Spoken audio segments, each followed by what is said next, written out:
Otro que quiera preguntar. Si hay otro hermano que no sea de la Iglesia Católica, otro que no sea de la Iglesia Católica y quiera compartir, no importa que no sea pastor, puede ser una oveja y que quiera hacer preguntas. ¿Hay alguna pregunta que tenga, que algún evangélico haya hecho y está escrita? Venga. Hay un hermano que no es de la Iglesia Católica, pero mandó a hacer la pregunta. Eso también es válido. Contale, la escuche. La pregunta del hermano protestante es la siguiente. María tuvo más hijos porque en la boda de Canaán le dice a Jesús que afuera está su madre y sus hermanos. Bien, voy a tratar de responderle con sencillez. a esa persona. Si María hubiese tenido más hijos, la Biblia hubiese presentado a María y a José con todos los niños. A ver, por ejemplo, cuando los Reyes Magos en Mateo capítulo 2, versículo 11, visitan al niño Jesús, estaba María y el niño, no había más hijos. Escuche. Y al entrar en la casa, vieron al niño con su madre María, y postrándose, lo adoraron. Perfecto. Ahí está María y el niño. Los evangélicos entonces me van a decir, pero ahí el niño estaba chiquito, todavía no había oportunidad de nacer. Los otros hermanos. Perfecto. Ahora, ¿qué tal cuando más adelante, allá en el versículo 16, viene a decir que los Reyes Magos... ¿Se acuerda que los Reyes Magos se fueron por otro camino porque no querían que Herodes matara al niño, porque Herodes iba a matar a los niños? ¿Se acuerdan? Vamos a ver qué dice el 16. Herodes entonces, cuando se vio burlado por los magos, se enojó mucho y mandó a matar a todos los niños menores de 2 años que habían en Belén y en todos sus alrededores, conforme al tiempo que había inquirido de los magos. ¿Por qué mandó a matar a un niño menores de 2 años? Porque averiguó el tiempo según le había dicho los magos.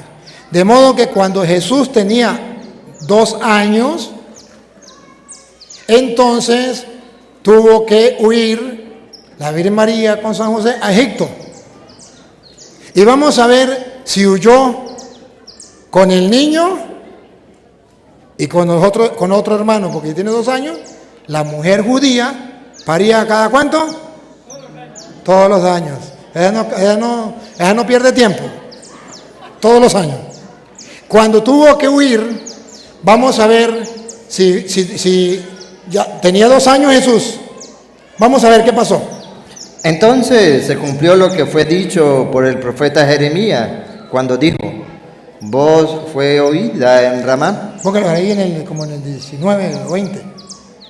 Pero después de muerto Herodes, y aquí un ángel del Señor apareció en sueño a José en Egipto, diciendo: levántate, toma al niño y a su madre. ¿Cuántos niños? Toma al niño y a su madre y vete a tierra de Israel. ¿Cuándo se lo dijo? ¿Cuándo qué? ¿Otra vez? Al comienzo. ¿Cuándo dijo? Levántate. ¿Cuándo dijo? Lo que comenzó. Pero después de muerto Herodes... Un dato. Se llevó al niño a Egipto y estuvo allá hasta la muerte. A los 2 años se fue. No tenía niños. Hasta la muerte de Herodes. Herodes muere 2 años después que Cristo después que Cristo lo había buscado para matarlo. ¿Tenía Jesús? 4 años. Y después de la muerte de Herodes, que tenía 4 años, ¿cuántos niños tenía que tener María? 4. Jesús más 3 más. Vamos a ver otra vez. Después de la muerte de Herodes. Pero después de la muerte de Herodes, 4 años tenía Jesús. Y aquí un ángel del Señor apareció en sueños a José en Egipto, diciendo: levántate. Vamos a ver cuántos hijos tenían. Toma al niño y a su madre. ¿Y dónde están los otros? Ya son 4 años. debería, o lo dejaron en la casa durmiendo, lo dejaron allá, se fueron para Egipto solo y lo dejaron allá con la abuela, ¿sería? ¿Qué pasó? ¿A dónde dejaron el niño, los otros niños? 4 años y no había ningún hijo más. Ahora, ¿se acuerda que Jesucristo, según dice Lucas 2:41, un día se perdió en el templo y lo encontraron? ¿Cuántos años tenía? ¿Cuántos hijos debería existir ya? 12 con Jesús. Porque cada año la mujer judía pare un hijo. Serían 12. Vamos a ver cuántos estaban, cuántos niños. Vamos a ver. Iba su padre todos los años a Jerusalén en la fiesta de la Pascua. Todos los años, todo judío tenía que ir a Jerusalén. ¿Dejaban los niños o iban con los niños? Iban con todos. Y cuando tuvo 12 años, Ahí está, 12 años. Vamos a ver cuántos hijos estaban a los 12 años. Vamos a ver.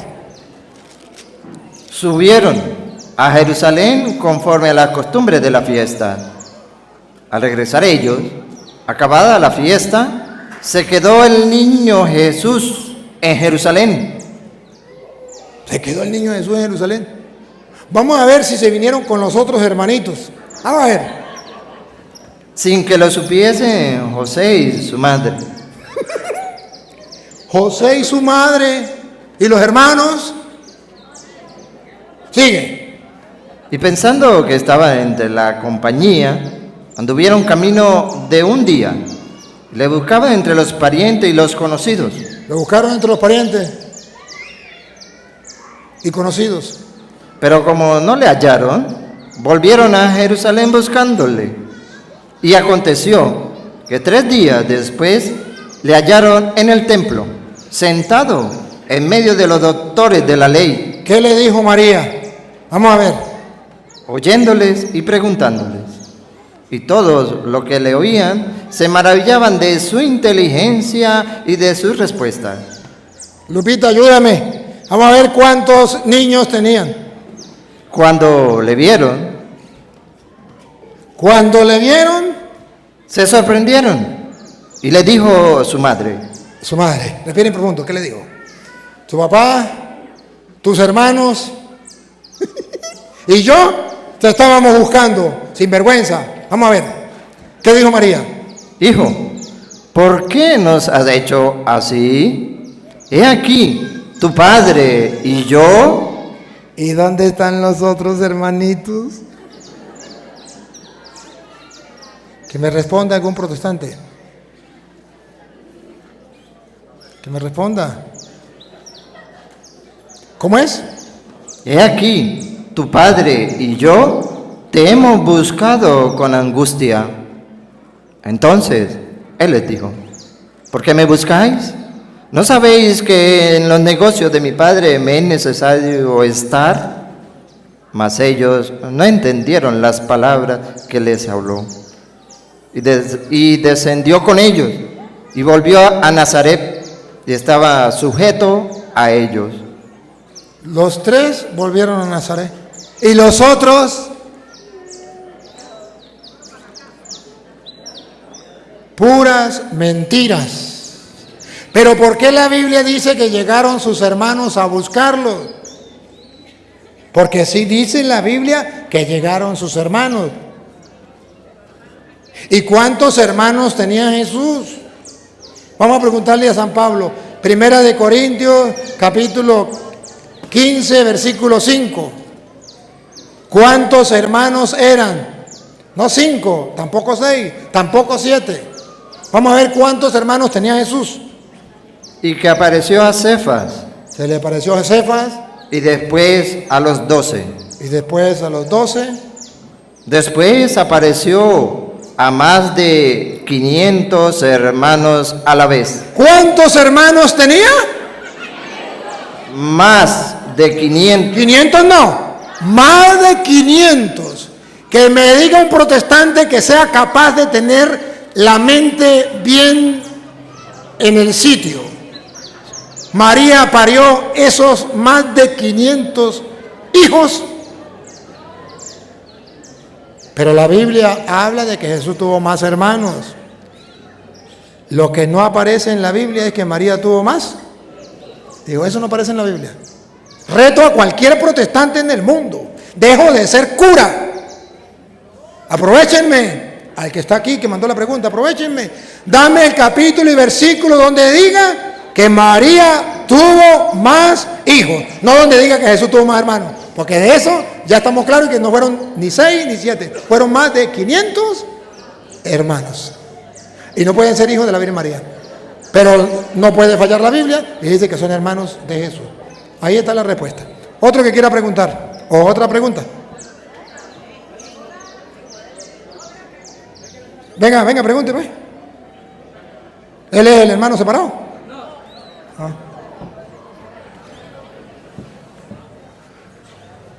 Amigos, hermanos, les digo buenas tardes, mis queridos hermanos. Yo le voy a hacer una pregunta aquí al padre Luis Toro.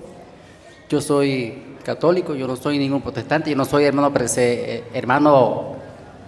separado. Yo nada más quiero hacer una pregunta al padre Toro aquí, de que él yo estoy como algo con duda. Es algo que aparece en la Biblia, pero yo quiero estar más seguro de lo que yo escuché, pues he escuchado. Y bajo mi padre, pues, él decía mucho esa palabra y yo pues me quedé con eso.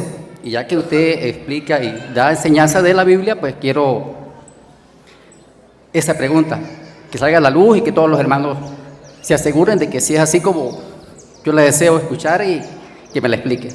De que en la Biblia aparece las 3 hostias consagradas. ¿Qué? Las 3 hostias consagradas. No aparece. Mi papá la dijo mucho. Las 3 hostias consagradas. Pero ¿cómo? ¿Qué es eso? O sea, no. En la Sagrada Escritura. En la Sagrada Escritura, o sea, me enseñaron eso, que habían las 3 hostias consagradas. No entiendo muy bien la pregunta, pero me imagino que sería las 3 partes donde habla de la hostia, que es Lucas 22, 19, Marcos 14, por allí del 12 en adelante, y Mateo capítulo 26, versículo 26. Me imagino que tiene que ser eso, que presentan las 3, los 3, cada uno presenta cuando Jesucristo consagró la hostia. Podría ser esa la respuesta, porque no entiendo la pregunta en cuanto a las 3. O sea, ¿por qué 3? Si es en las 3 partes donde aparece la consagración de la hostia, entonces sería Mateo 26, 26, Marcos 14, 12 y Lucas 22, 19. De ahí no sé qué, acláreme mejor la pregunta. Bueno, de todas maneras, pues, muchas gracias, disculpe a todos, que la pregunta pues no se dio, pues, pero... ¿Qué le enseñaron? No, pues, por eso te estoy diciendo, yo escuchaba a mi padre en aquellos tiempos, que él decía, las 3 hostias consagradas en la Sagrada Escritura de nuestro Señor Jesucristo. No sé, pues, tenía esa duda. Entonces sí es así porque son los 3 evangelistas que hablan de la consagración de la hostia, donde Jesús dio la autoridad, la última cena. Tiene que ser los 3 evangelios. Yo decía que de repente algo ya se le habían hecho esa pregunta, y si ya le habían hecho, pues de todas maneras yo lo iba a hacer igualmente, pero pues se la hice, pues está bien, pues sí, la respuesta. Muy bien, gracias. Otra pregunta, ve.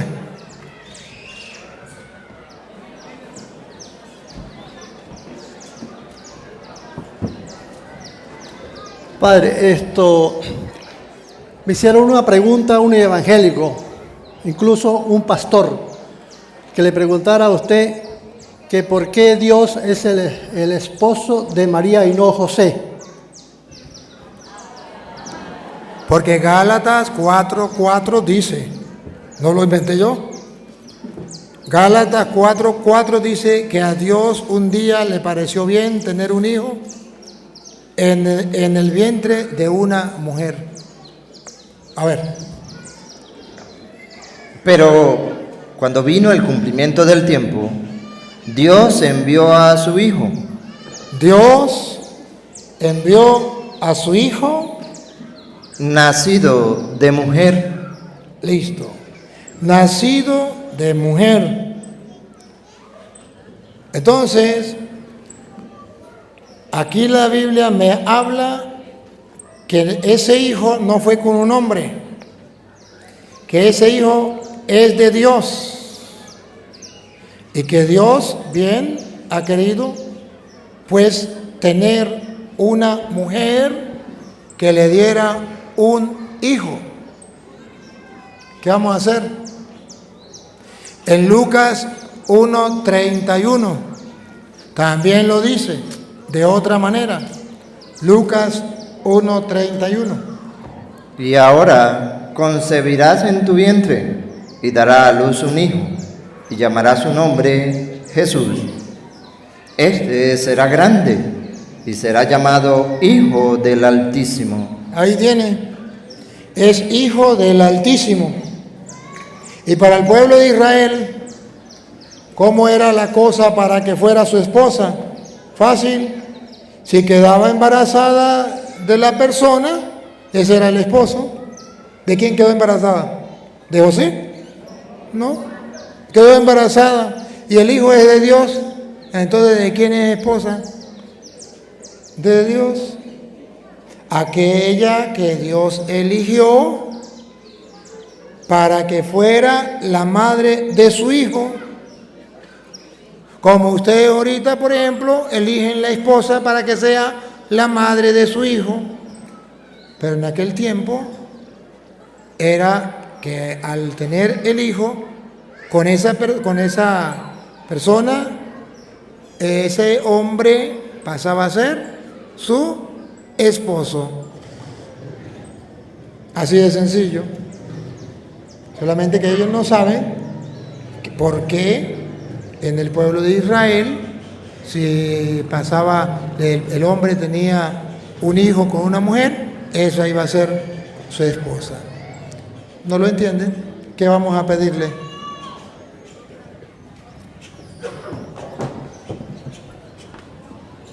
Otra pregunta. Dice, ¿qué consejo nos puede ofrecer el padre a los jóvenes sobre los tatuajes según la Biblia? Pues según la Biblia, saber que allá dice Primera de Corintios, capítulo 6, versículo 19, por allí, nos dice que nuestro cuerpo es templo vivo del Espíritu Santo. Vamos a ver cómo dice. ¿O ignoráis que vuestro cuerpo es templo del Espíritu Santo, en el cual está en vosotros? ¿No sabéis que ese cuerpo es templo del Espíritu Santo que está en nosotros? El cual tenéis de Dios y que no sois vuestros. ¿No saben que ese cuerpo no le pertenece a ustedes? Le pertenece a Dios y que es templo del Espíritu Santo. Ahora, si ese cuerpo no me pertenece a mí, le pertenece a Dios y yo soy templo del Espíritu, yo tengo que respetar ese cuerpo. Cuando yo me hago tatuaje en el cuerpo, yo estoy profanando ese cuerpo de Dios. Si Dios hubiese querido que mi cuerpo hubiese nacido con tatuaje, Dios mismo lo hubiese hecho. Pero es una falta diciéndole a Dios, tú no sabes hacer las cosas. Yo sí sé, le voy a enseñar cómo es. Igual que la mujer que se opera para ponerse más de aquello que te conté, ¿verdad? O los hombres que se operan para dejar de ser hombres y meterse en las mujeres. Eso es jugar con el cuerpo que no es de ellos, le pertenece. No es que mi cuerpo es mío y yo hago lo que me da la gana. Según la Biblia, el cuerpo no es suyo, le pertenece a Dios. Y usted no puede hacer con él lo que le dé la gana. Y segundo, porque todo tatuaje viene de la cultura de la muerte. El tatuaje es una cultura diabólica, satánica. El tatuaje viene de aquellos que aman a Satanás, adoran a Satanás y a la muerte como a su Dios, y comienzan entonces a buscar que la gente se haga tatuaje. Y ustedes verán los tatuajes, la mayoría, no todos, pero la mayoría, ¿de qué son? Dragones, calaveras, serpientes, alacranes, todo lo que sepa diablo. Todo lo que sepa diablo. ¿Para qué? Es la cultura de la muerte.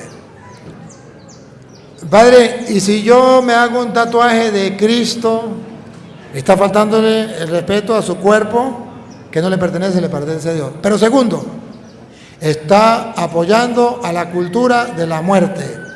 Está diciéndole a los de la cultura de la muerte, ánimo, yo los apoyo. Yo, cristiano, apoyo la cultura de la muerte. ¿Y qué es la cultura de la muerte? Sí al aborto, lo apoyo. ¿Qué es la cultura de la muerte? Sí a adorar a Satanás. ¿Qué es la cultura de la muerte? Sí a la eutanasia. ¿Qué es la cultura de la muerte? Todo lo que sea del diablo. Igualito que el Halloween, que también va con la cultura de la muerte, y que un cristiano no debe seguir en esas cosas. La siguiente pregunta es, ¿por qué en la Iglesia Católica se postran y veneran imágenes? Según Deuteronomio capítulo 5, versículo 7, habla que Dios es un Dios celoso. Dios es un Dios celoso, ciertamente. ¿Pero de qué es celoso? Ustedes lo pueden ver en Éxodo 34, 14. Vamos a ver 14 al 17. Éxodo 34, 14 al 17. Porque no te has de inclinar a ningún otro Dios. Escuchen, otra vez. Porque no te has de inclinar a ningún otro Dios. Niña, aquí está la respuesta. No me prohíbe a mí inclinarme ante una imagen.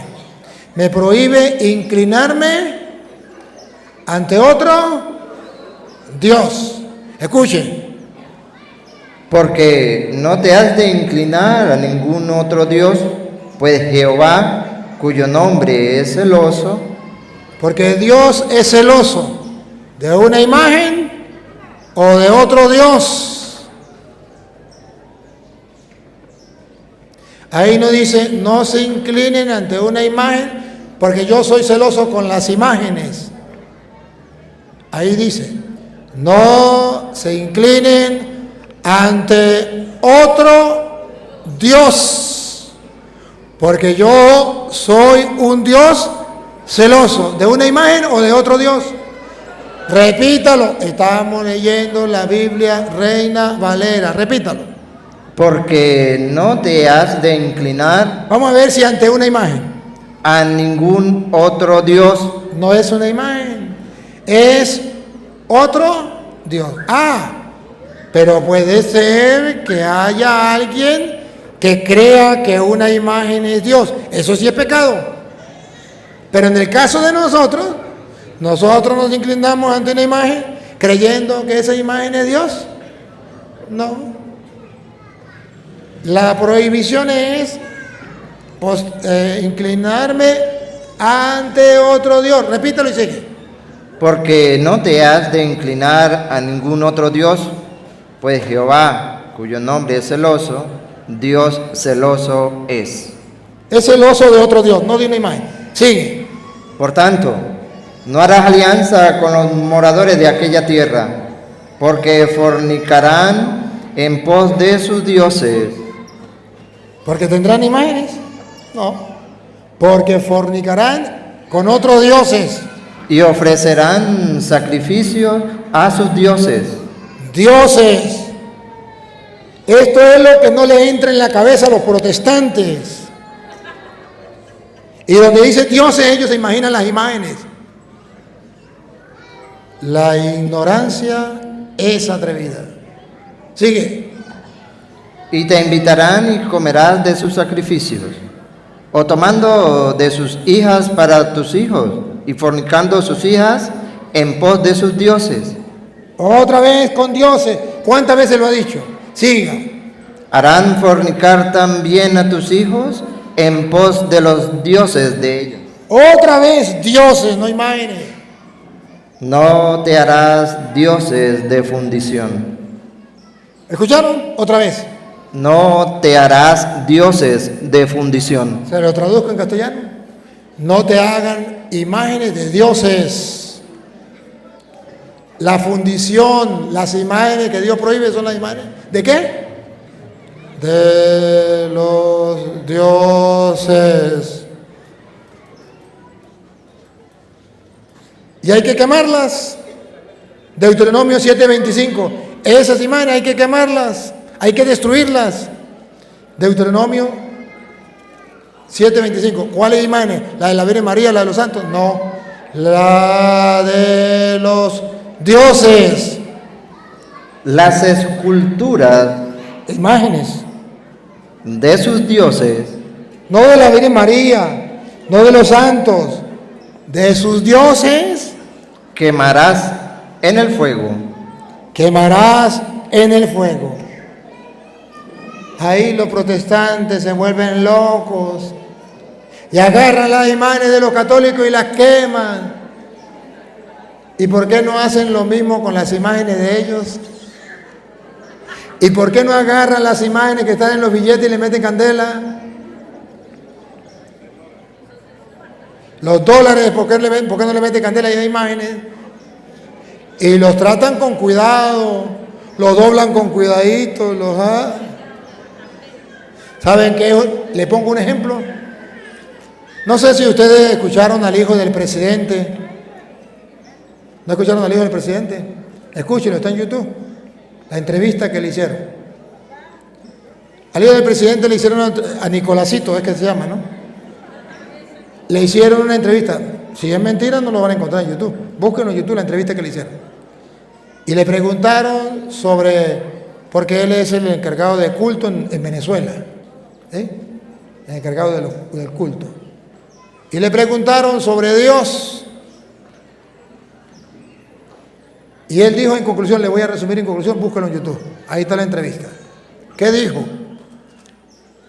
Cuando le dijeron que si él creía en Dios. Y él dijo, sí, yo creo en Dios. Bueno, pero si usted cree en Dios, entonces, bueno, ¿cómo es la cuestión ahí con el problema de la iglesia católica que está con el obispo no sé qué? Digo, bueno, lo que pasa es que, bueno, yo creo en Dios, pero ustedes no entienden que Dios tiene varios nombres. Dios, uno lo llaman Jesús, otros lo llaman Alá, otros lo llaman Yahvé. Bueno, no me acuerdo los nombres que le dio. Y nosotros le llamamos María Leonza. Porque María Leonza es Dios. A ver, búsquenlo por YouTube, búsquenlo. La entrevista de Nicolásito y búsquenlo para que ustedes vean que es un ídolo. Cuando él dice María Leonza es un Dios, es mi Dios, es nuestro Dios, hablando de lo que es el gobierno, es nuestro Dios, entonces comprenderán por qué pusieron a María Leonza en Caracas en alto y por qué le rinden culto y por qué. Eso es lo que dice la Biblia. Las imágenes de los dioses destruirás. María Leonza es un dios. ¿Por qué los protestantes no van y le dicen al presidente destruya a María Leonza? Porque su hijo Nicolásito, y le muestran el video, dijo que María Leonza era Dios. Y para nosotros los venezolanos o para los políticos, María Leonza es Dios. ¿Será que los evangélicos no escucharon la entrevista? Eso sí es idolatría, pecado mortal. Pecado mortal. Esos son los dioses de los babalaos y los santeros, que desgraciadamente es la religión que él profesa y que él está metiendo junto con todo lo del gobierno en Venezuela. ¿Y por qué los evangélicos no dicen nada? ¿Por qué ahorita salieron los pastores bendiciendo al presidente? ¿Y por qué no le dijeron idólatra? Destruye a María Leonza, que es una diosa. Busquen en el libro de los niños que el gobierno les dio a los niños de la escuela. Vean la página donde está María Leonza, la diosa, Dios. ¿Por qué los protestantes no se van con ese libro y le reclaman al presidente, destruyan? ¿Por qué no agarran un martillo, un hacha y tumban esa imagen, ese Dios? Porque es un Dios públicamente declarado y le rinden culto allá en la montaña de Sorte. ¿Por qué no lo hacen? Porque a ellos no les importa eso. Ellos ni saben lo que es idolatría. Y los católicos van por el mismo camino.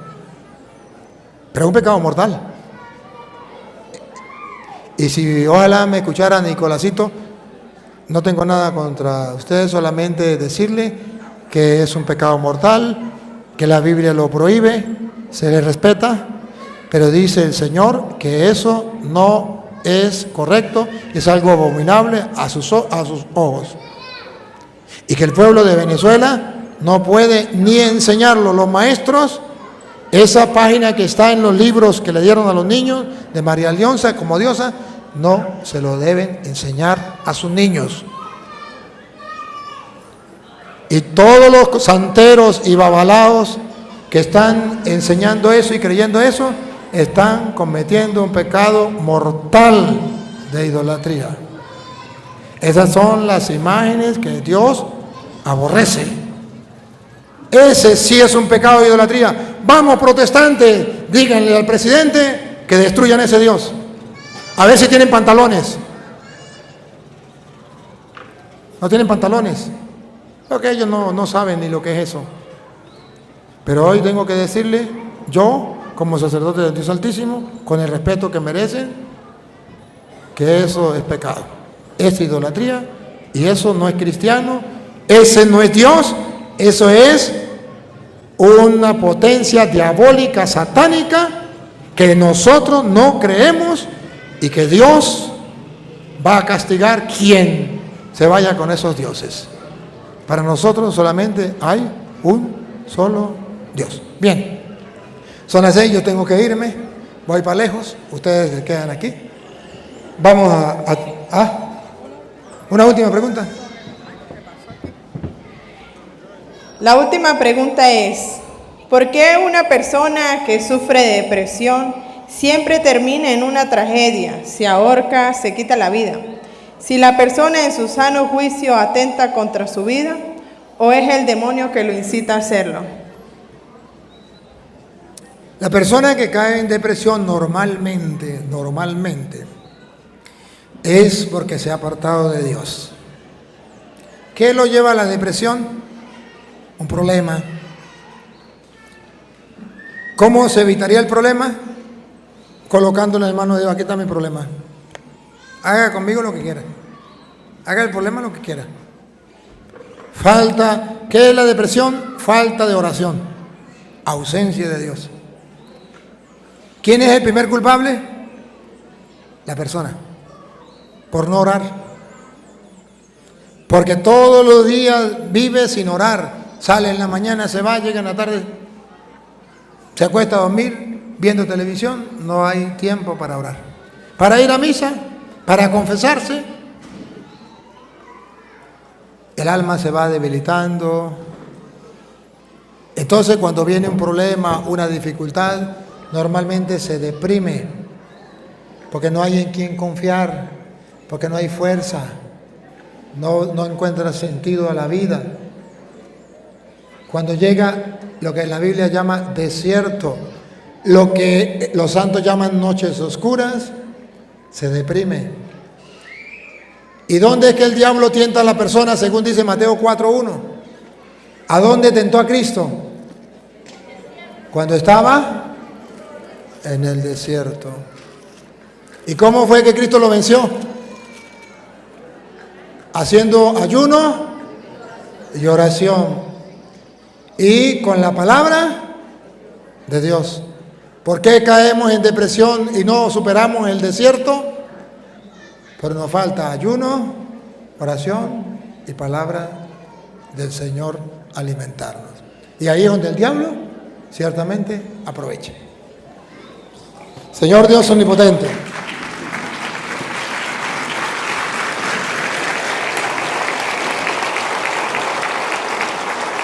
Señor Dios omnipotente, creador del cielo y de la tierra, tú eres nuestro Padre, nosotros somos tus hijos. Nos ha permitido escuchar tu palabra, disfrutarla. Gracias. Ahora queremos que esa palabra se encarne en nosotros. Y te pedimos por todos los que han escuchado esta enseñanza, los que nos siguen por las redes sociales y por los hermanos separados, para que dejen que esa palabra cale en su mente y en su corazón y haya una transformación en su vida. Señor, que un día los hermanos separados vuelvan a la iglesia, haya un solo rebaño, bajo un solo pastor. Y a ti, Dios, que quiere que todos los hombres se salven y lleguen al conocimiento de la verdad, a ti sea la gloria, el honor, el poder, la adoración por los siglos de los siglos. Amén. El Señor esté con ustedes. La bendición del Dios Todopoderoso, Padre, Hijo y Espíritu Santo, descienda sobre ustedes y les acompañe para siempre.